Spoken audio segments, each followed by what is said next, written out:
today's session, we have with us Mr. Rajiv Subramanian. Mr. Rajiv Subramanian has been a retail professional with 25 years of experience. He has worked with the country's top leading large format retailers.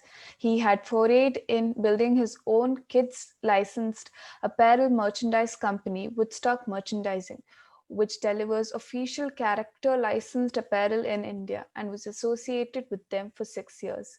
His core experiences has been in retail operations and buying and merchandising functions, which has been driven keeping in the best practices for the same.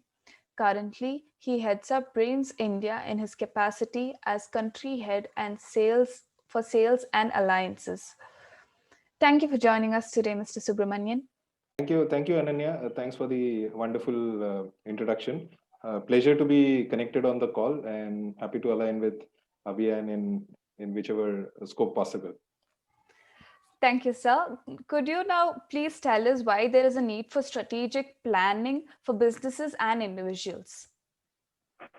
Right. The way I see this business, and I've been very lucky, and I take a throwback back to retail when I was fresh out of college and joined Shopper Stop. And at that point of time, so what is a large format store? Even I had never had an inkling. Okay, so while you joined in, you start looking at what the international partners do, and then suddenly you say that you're working with one of the pioneers in that space.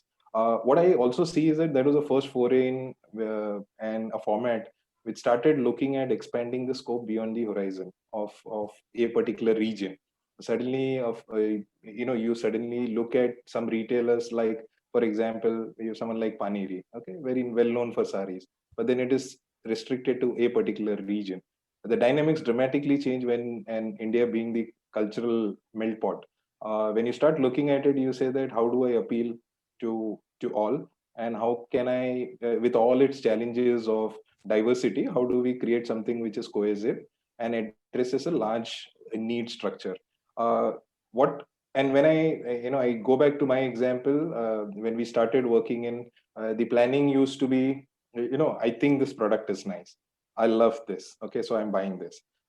We somehow, you had some inkling of the customer saying that he may like some of this, but it was based on what I would call as a lot of gut call. Okay, our experiences, and I think the world of strategic and best practices in terms of global practices, which opened up when we had somebody who used to run Littlewoods as a business, and then suddenly you start looking at the planning became the cornerstone of every work which you do, right from how much to buy, what to buy, how do you see the data, how do you structure it, what price points, when should the product be launched, when should it be exited, what is considered as success and stuff like that. So what it intrinsically bought, and one of the cornerstones when I start looking at is, no idea is great unless it's seen as viable on paper. Okay, so to a large extent, it's always great to have an idea, but if you don't see a method to roll that out over a larger period of time, I don't see the business being successful. So I think strategic planning is more about how do you see the vision with regards to the format, what do you intend to achieve, and in what are the tools you would want to engage to build this strongly. And it always is good that if you have a plan, you go back and say that if you're performing to plan, you know what are the markers. Okay, you go back and forth, refine if something's not worked, relook at it, redefine the scope, and then start looking at how you can improve upon it, and start making sure that it works. And there are a lot of one of the things which I've always looked at, it's great to have a plan. The moment you walk the plan, and this like in India, we celebrate jugad.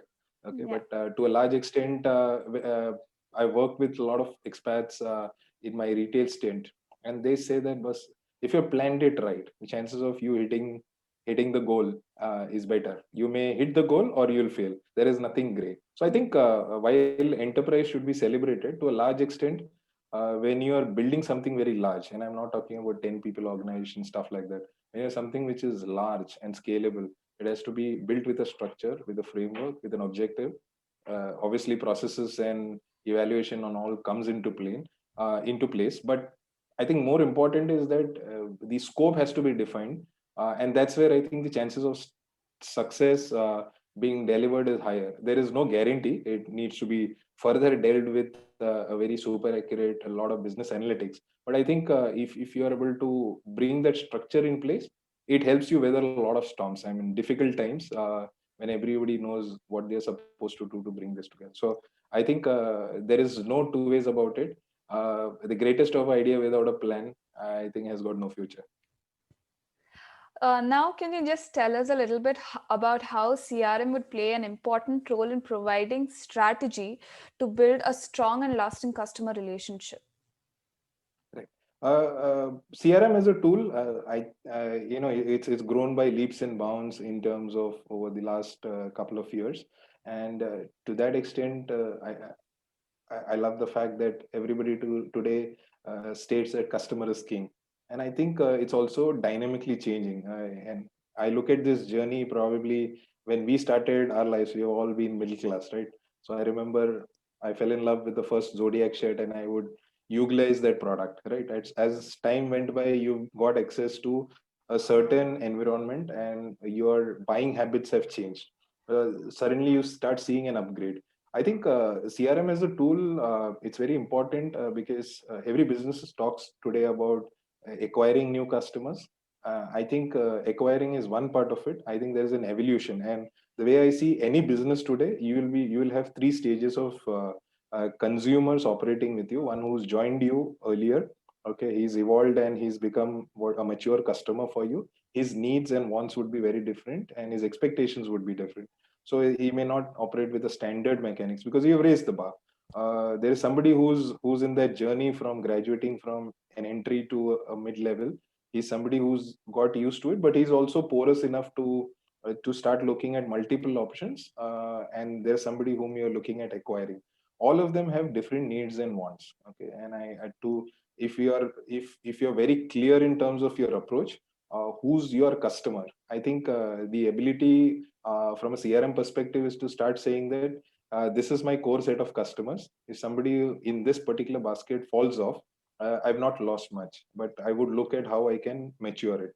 So I think the classic case when we start looking at, from an apparel perspective is when you look at shoppers in a lifestyle. Lifestyle is more younger, younger audience, very stylized style, design elements, edginess, whereas the shopper's customer in that sense is a lot more evolved. He's seen the world, he's used to the best of the brands, so he say that what's the best, and I need to deliver. So I think very clearly, if there is a disconnect in terms of the audience and the in identification of the audience, your product will not be a relevant fit to what you're proposing. So to my mind, CRM helps in the other aspect, which I think we are all looking at. There is a huge cost in terms of acquiring a customer. The moment you are doing very transactional, let's say that I've got 10,000 new customers.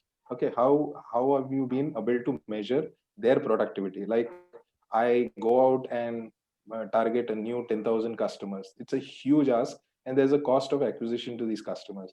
If you bring them into the fold, and if they are able to look at how you can do the purchase mapping, what are their likes, dislikes, the chances are that you are able to penetrate a lot into the basket share. In an ideal world, if I'm a particular retailer, let's say in our jewelry business today, I would say that I want the customer to buy every single product from my store.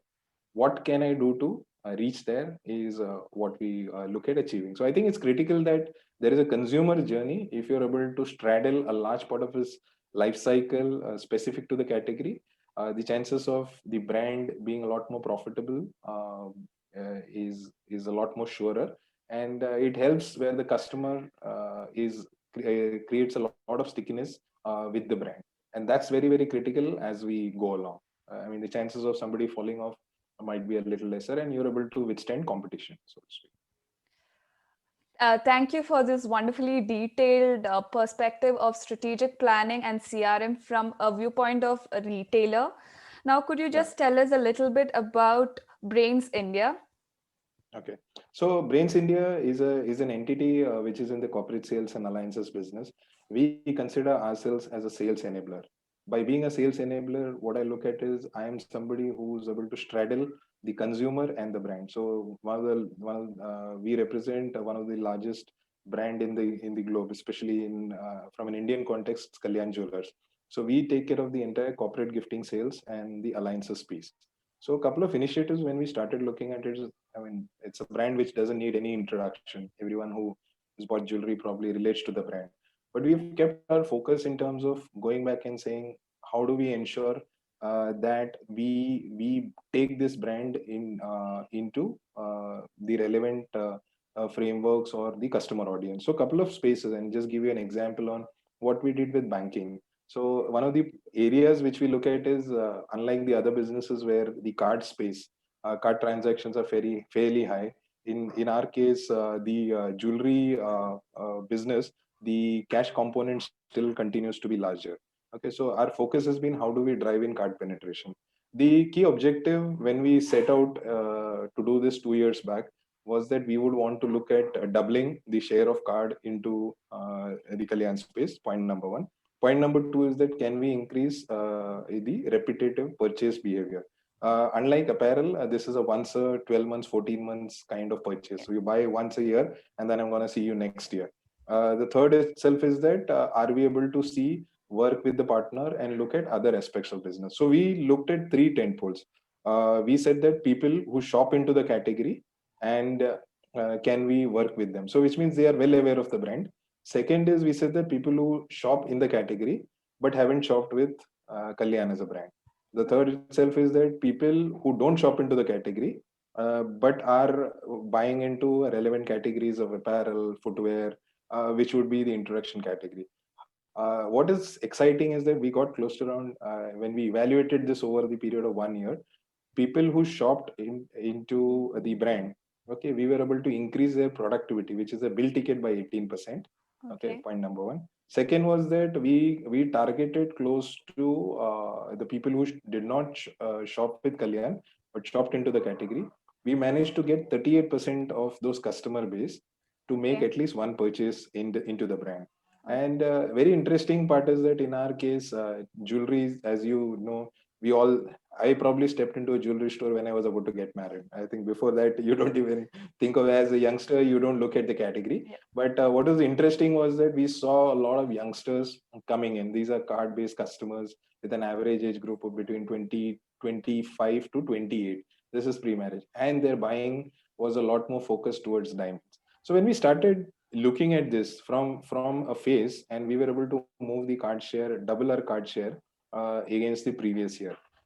This was on the back of a very strong analytics with the banking partners, where they have the entire ecosystem in terms of what the consumer purchases.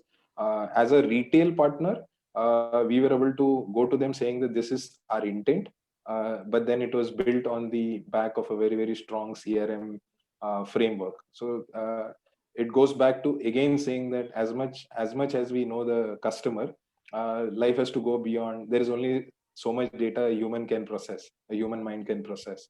Yeah. It's also to start joining the dots, create some parameters, look at what is the intent, and then go back very focused. Every activity. So today, when we deal with an MX customer, we work with MX, and we also work with the regional banks also. Our outlook changes in terms of each of the bank customer. Second, when we work with a lot of corporates, what we have also seen when we talk about brand content to be built in, we work with a lot of corporates where they are doing these trade schemes and employee rewards.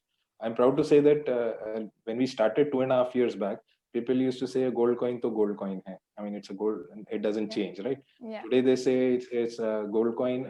It's a credibility when I give a brand to my customer. So it's gone beyond gold coin, and I see that in jewelry with a lot of these efforts in terms of branding, we feel that the customer is ready when he starts looking at the brand. He has to be shown the value, but then you know that this is a customer who is used to branded products, or he is used to quality stuff. Okay, so when you're reaching out and communicating, I think we are able to join the dots rather than spraying yourself all over. You're able to go to them focused, giving a solution which probably fits them well.